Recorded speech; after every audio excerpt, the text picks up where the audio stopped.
मातरम। भारत माता की जय। मैं आज आपसे महाकुंभ के विषय में बात करने जा रहा हूँ। आज महाकुंभ का समापन हो गया और यह महाकुंभ 46 दिन तक चला।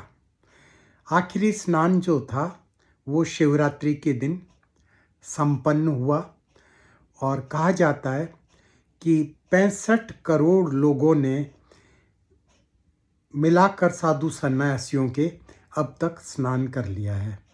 यानी भारतवर्ष की आधी हिंदू आबादी ने महाकुंभ में स्नान कर लिया है। महाकुंभ का महात्म ये है कि जो भी त्रिवेणी संगम पर प्रयागराज में स्नान कर लेगा वो अपने जन्म जन्मांतरों के पापों से मुक्त हो जाएगा तथा उसे मोक्ष की प्राप्ति होगी। तो यही आस्था का चरम रूप है। कितने दुख व सुख सहकर लोग अपनी जान पर खेलकर नाना तरह के कष्ट और ताप भोगकर भी अपने गृह स्थान से सैकड़ों मील दूर चल कर के लोग प्रयागराज पहुँचे, जिसके लिए एक विशाल व्यवस्था की गई और जिसमें बहुत से विभागों ने कार्य किया। चाहे वो पुलिस हो, चाहे वो होमगार्ड हो, चाहे वो आपके रेलवे हो या बस ड्राइवर्स हों, बस कंडक्टर्स हों या ऑटो रिक्शा वाले हों या ई रिक्शा वाले हों या टैक्सी चलाने वाले लोग हों, तो सभी लोगों ने इस पर्व को सफल करने में अपनी तरफ से बहुत प्रयास किया और 65 करोड़ लोगों को जो है ये पुण्य प्राप्त हो गया कि वो कुंभ में स्नान कर सके और अपने पापों से मुक्त हो गए। तो प्रबल लालसा जो होती है कुंभ में स्नान करने वाले नागरिक की, या कोई स्त्री या पुरुष जो भी हैं, उनकी यही इच्छा होती है कि वो एक बार कुंभ में स्नान कर लेंगे तो उसके बाद में एक तो उनके सारे दुख जो हैं वो समाप्त हो जाएंगे और उनके द्वारा पूर्व में किए गए जो भी पाप कर्म हैं उनसे उनको मुक्ति मिल जाएगी और वो जो हैं इस जन्म में पापों से मुक्त हो जाएंगे और आगे भी जो है उनको मोक्ष की प्राप्ति होगी और स्वर्ग तक पहुंचना उनके लिए ज़्यादा आसान होगा।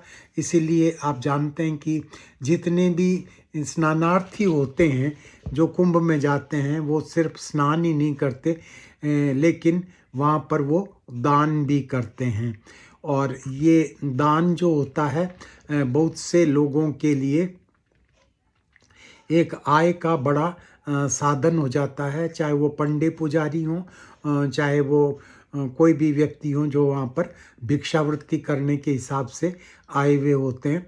तो ये जो स्नान है इसका महत्व ज़्यादा इसीलिए है कि किसी भी व्यक्ति के मन में उत्पन्न जो अपराध ग्रंथि होती है उससे उसको मुक्ति मिल जाएगी और वो ये सोच लेता है कि जब मैंने अब कुंभ स्नान कर ही लिया है तो अब मेरे पिछले पाप जो हैं वो सब समाप्त हो गए हैं और अब मेरे को किसी तरह के पापों से भय नहीं है। तो अगर कुंभ स्नान से आदमी पाप मुक्त हो जाता है तो भारत की सैकड़ों जेलों में बंद अपराधियों को भी भारत सरकार द्वारा कुंभ स्नान करने की इजाज़त दे देनी चाहिए थी।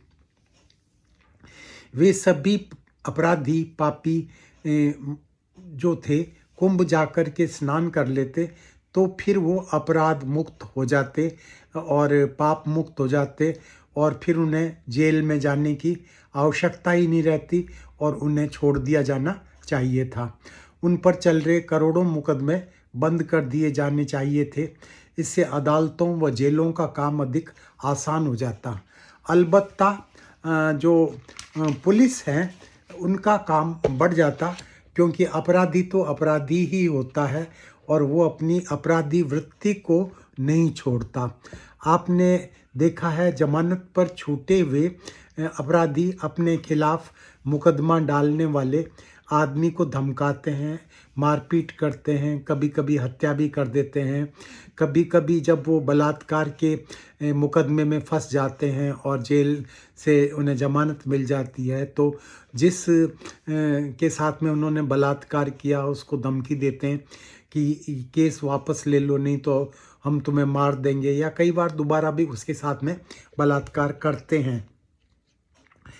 तो मैं ये नहीं कहता कि जितने अपराधी होते हैं वो अगर कुंभ स्नान कर लेते तो फिर वो पाप मुक्त हो जाते और फिर उनको जेल में डाले रखने की ज़रूरत नहीं है।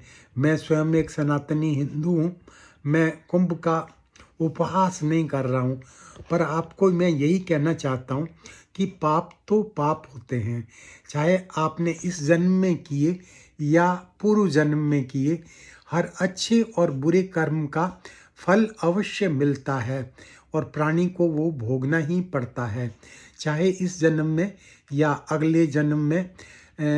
आपके कर्म ही हैं जो आपको पाप मुक्त करते हैं।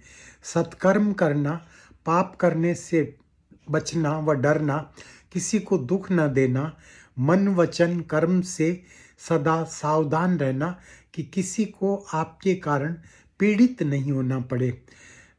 धर्म, तिलक लगाना, गंगा स्नान करना, मंत्र पाठ करना, मंदिर में जाकर घंटी बजाना या भंडारा लगाना ही नहीं है, अपितु दान करना भी धर्म है। लेकिन सच्चा धर्म प्राणी मात्र के लिए मन में दया भाव होना है, किसी की मदद करना, किसी को न ठगना, किसी को लूटना नहीं, पराये माल पर निगाहें नहीं, पराई स्त्री पे निगाहें नहीं। आप अपनी आजीविका ईमानदारी के साथ में मेहनत करके कमाएं और जितना भी आप अर्जित करते हैं उसका सदुपयोग करें और उसका दुरुपयोग ना करें, और उससे किसी तरह का व्यसन आप पूरा ना करें। तो मेरे हिसाब से जीवन में ये सबसे आवश्यक चीज़ है जो आपको बिना मांगे ही मोक्ष प्रदान करने में सक्षम है। तो आप बिना स्नान किए, बिना कुंभ गए पाप मुक्त हो सकते हैं। अगर आप ये मान लेते हैं कि आपने कोई पाप नहीं किया है और आपने सच्चा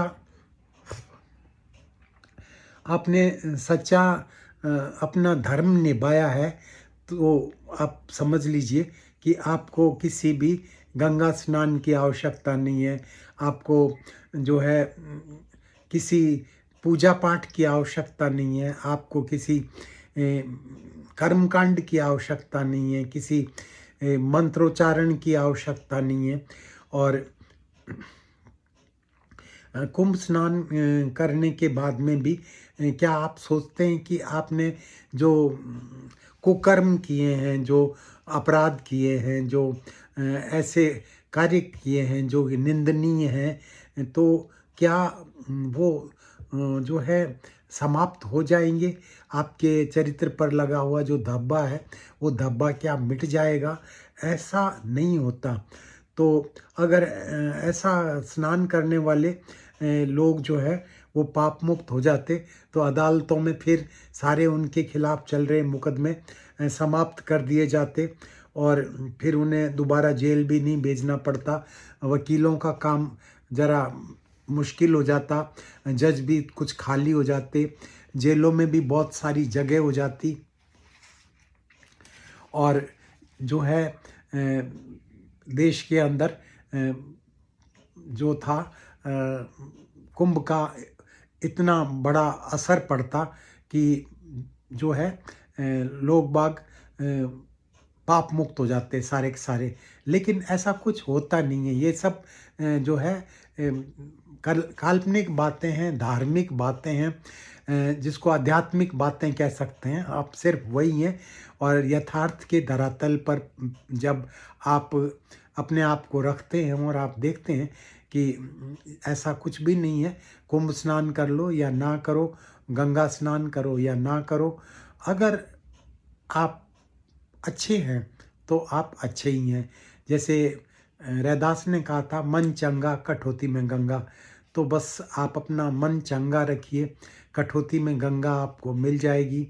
और वैसे आप चाहे कितने ही कुंभ में स्नान कर लें, कितने ही दान कर लें, कितने ही पुण्य कर लें, कितने ही भंडारे कर लें, लेकिन आप अपराध मुक्त नहीं हो सकते, पाप मुक्त नहीं हो सकते, आपका मोक्ष नहीं हो सकता।